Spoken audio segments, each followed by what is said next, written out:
તમારામાં પાણી નથી, પાણી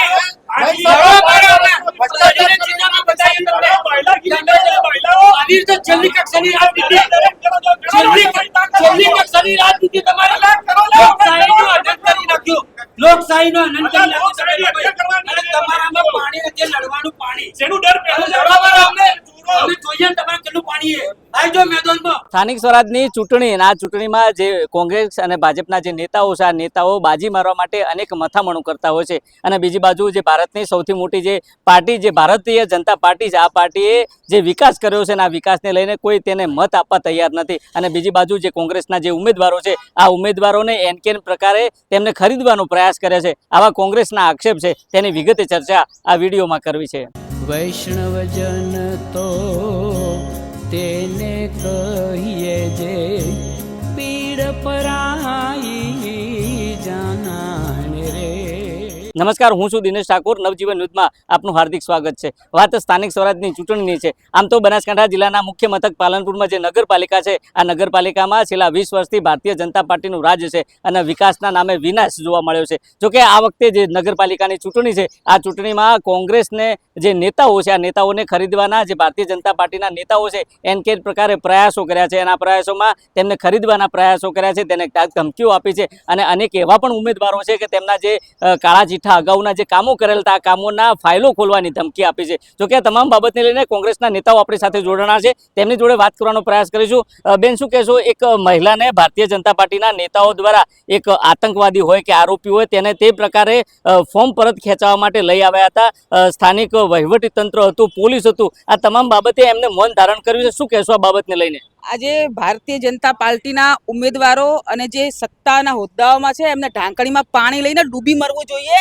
આજે એમને કરોડોનો વિકાસ કર્યો હોય, આજે જે મહિલાને એ લોકો હાથ પકડી ધક્કા મારી ગાડીમાં, જેમ એક મહિલાનું એમ કહેવાય ને કે એક પાલનપુરની દીકરીનું શોષણ જેમ કર્યું હોય એમ આજે કંઈક આતંકવાદી તો હતી નહીં. આજે ઉમેદવારો એમને ધક્કા મારતા, આજે જે સમાજમાંથી આવે છે એ સમાજમાં હું પણ છું અને જે અમારી સમાજની જે પણ એમને મન દુઃખ હશે, જે પણ એમની મજબૂરી હશે, પણ એક મહિલાને તો આવી રીતના આતંકવાદીની જેમ ના લવાય. એનો જવાબ ભારતીય જનતા પાર્ટીને ખૂબ મોંઘો મળશે અને પ્રજા એમને બટન દબાવી અને વોર્ડ નંબર 7માં ઝાંકારો આપશે. બેન, શું કહેશો, ભારતીય જનતા પાર્ટીમાં મહિલાઓની સલામતીની વાતો કરવામાં આવે છે અને આ પ્રકારે આ મહિલાઓ સાથે આવું કરવામાં આવે છે. આજે તમે મીડિયા દ્વારા અમે પણ જોયું ત્યારે અમને પણ દુઃખ થયું કે અમારા સાથી સભ્યો જો આવું આતંકવાદી જેવું વર્તન એક મહિલા સાથે કરી શકતા હોય તો ભારતીય જનતા પાર્ટીની મહિલાઓને કેટલું શોષણ કર્યું હશે, કેટલું દુઃખ સહન કરવું પડ્યું હશે. બેન, બીજી બાજુ જે કોંગ્રેસના જે ઉમેદવારો છે આ ઉમેદવારો ફોર્મ પરત ખેંચવા પાછળના કારણો શું છે? એ છોકરાઓ કિડનેપ કરવા, મહિલાઓને અડધી રાતે જઈને ઉપાડી દેવી, એમના બિઝનેસ પર રેડો પડાવી, લાલચ આપવી, ખૂબ મોટા બાળકો સુધી, પરિવાર સુધી, સગાવાલાઓ સુધી મારી નાખવાની ધમકી આલી અને પોતે વિકાસ કર્યો હોય તો વોટિંગ કરાવીને પોતાની જીત મેળવી લેવાય. આવી રીતના માય કાંગલા જેવી મર્દાનગી ના કહેવાય.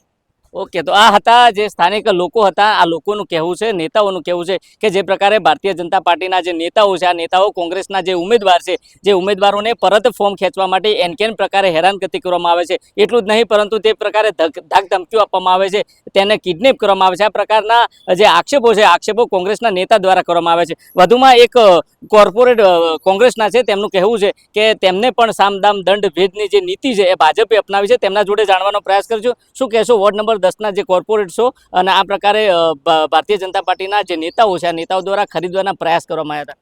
પહેલાં પ્રથમ તો હું જે જગ્યા લડું છું વોર્ડ નંબર 10માં, ત્યાં પોતે ધારાસભ્ય એ વોર્ડમાં રહે છે.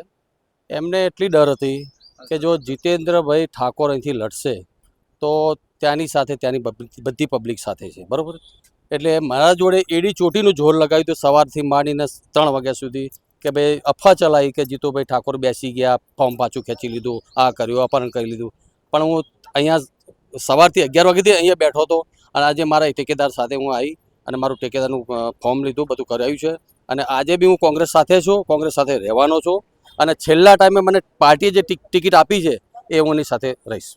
ભારતીય જનતા પાર્ટીના નેતાઓ દ્વારા કયા પ્રકારે તમારો સંપર્ક કર્યો હતો ભાજપમાં આવવા માટે? ઘણી બધી લાલચો, ઘણી બધી એટલે તમે માગો એ, તમે જેમ કહેશો એમ. પણ ભાજપે સાહેબ આ તો કુણીએ ગોળ લગાડો વાત છે. 3 ટર્મવાળાને ઉડાડી દીધા છે, કાઢી નાખ્યા છે. 60 વર્ષની ઉંમરના કોઈને ટિકિટ નથી આપી. મને એ ખબર નથી પડતી કે કોંગ્રેસના માણસો જે અત્યારે 3-4 જણા જે જતા રહે છે એ કયા મોઢે પાલનપુર મોઢું બતાડશે. આ હતા વોર્ડ નંબર 10ના જે હાલના ઉમેદવાર છે. ત્યારે તેમનું કહેવું છે કે જે પ્રકારે જે ભાજપ છે, આ ભાજપના જે નેતાઓ છે, જે કોંગ્રેસના નેતાઓને ભાજપમાં સામેલ કરવા માટે તમામ પ્રકારના પ્રયાસો કરતા હતા. જોકે તમામ બાબતને લઈને વધુમાં એક કોંગ્રેસના નેતા આપણી સાથે છે. શું કહેશો, આજે પ્રાંત કચેરી ખાતે જે ભાજપનું મોવડી મંડળ છેલ્લા 3 વાગ્યા સુધી હતું? જે રીતે ભાજપે અહીંયા લોકશાહીનું ખૂન કર્યું છે, અમારા 44 ઉમેદવારોને ધાક ધમકી ડરાવી અને જે ફોર્મ પરત ખેંચવાના એમને પ્રયાસો કર્યા છે, તો હવે જેટલા પણ કોંગ્રેસના ઉમેદવારો બચ્યા છે, 38થી વધારે ઉમેદવારો બચ્યા છે, બધા વાઘ જેવા ઉમેદવારો છે. ભાજપની તાકાત નથી કે અહીંયા બોડી બનાવી શકે છે. અને તમે લખી રાખજો, તમારા મીડિયાના માધ્યમથી આજનો ટાઈમ તમે સમય કરી લેજો. 28 તારીખે સવારે 12 વાગે આ જ ડાયલોગ અમે ફરીથી દોહરાવીશું કે 38 જે મારા વાઘ જેવા ઉમેદવારો છે બધા જીતવાના છે અને ભાજપને અહીંયાથી પાલનપુર નગરપાલિકામાંથી જાકારો આપવાનો છે, એ વાત નક્કી છે. છેલ્લા 20 વર્ષથી ભાજપનું રાજ છે નગરપાલિકામાં, અને જો આ પ્રકારે કોંગ્રેસના જે ઉમેદવારો છે તેમને ઉમેદવારી પત્ર પરત ખેંચવા માટે એડી ચોટીનું જોર લગાવવું પડે છે. પ્રાંત કચેરીમાં 3 વાગ્યા સુધી રહેવું પડે છે.